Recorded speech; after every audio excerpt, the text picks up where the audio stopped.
Hello friends, আমি Achanta YouTube channel to side কিচেনে আমরা একটা নতুন রেসিপি শেয়ার করবো। সেটা হচ্ছে করলার বড়া বানিয়ে দেখাবো। সেটা বানাতে কী কী উপকরণ লাগা আসুন দেখায়। তার আগে একটা কথা বলে দিই, আমার চ্যানেল রেসিপিটা ছাড়া আছে। আপনার যদি ভালো লেগে থাকে অবশ্যই লাইক কমেন্টে শেয়ার করবেন, বেশি বেশি করে শেয়ার করবেন। যদি আমার চ্যানেল নতুন হয়ে থাকেন তাহলে প্লিজ সাবস্ক্রাইব করে দেবেন, সেই বেল নোটিফিকেশনটা অল করে দেবেন যাতে আমার ভিডিও আমাদের কাছে আগে পৌঁছে যায়। তাহলে চলুন করলার বড়া বানাতে কী কী উপকরণ লাগা আসুন দেখাই।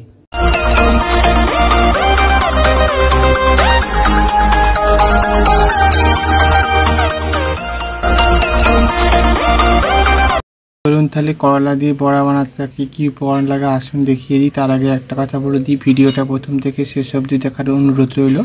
তাহলে চলুন রেসিপিটা শুরু করি। এখানে আমি 1-3টে ছোটো মাঝারি সাইজের করলা নিয়ে নিয়েছি। ভালো করে দু সাইডটা মুখটা পেছনটা কেটে নিয়েছি, দিয়ে ভালো করে ধুয়ে নিয়েছি। তাই চলুন রেসিপিটা শুরু করি। করলাটা আমি গেট করে নেবো এটার সাহায্যে। দেখুন করলাগুলো আমি গেট করে নিয়েছি, এবার মেখে নেব।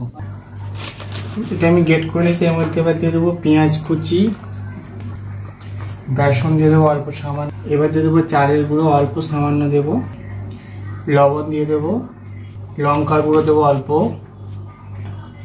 হলুদ গুঁড়ো দেবো অল্প, জিরে গুঁড়ো অল্প। ভালো করে মেখে নেব।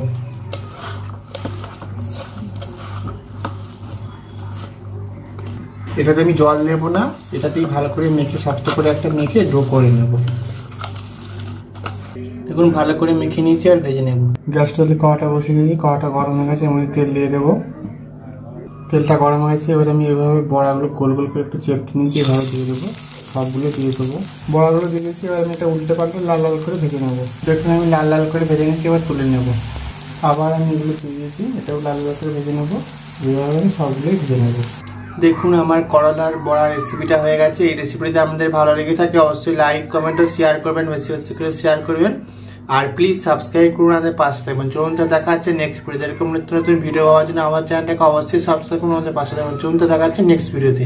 আপনারা এরকম করলা বাড়িতে ট্রাই করবেন, আশা করি খুব ভালো লাগবে। এটা একটা ইউনিক রেসিপি। তা চলুন রেসিপিটা এখানে শেষ করলাম, দেখা হচ্ছে নেক্সট ভিডিওতে।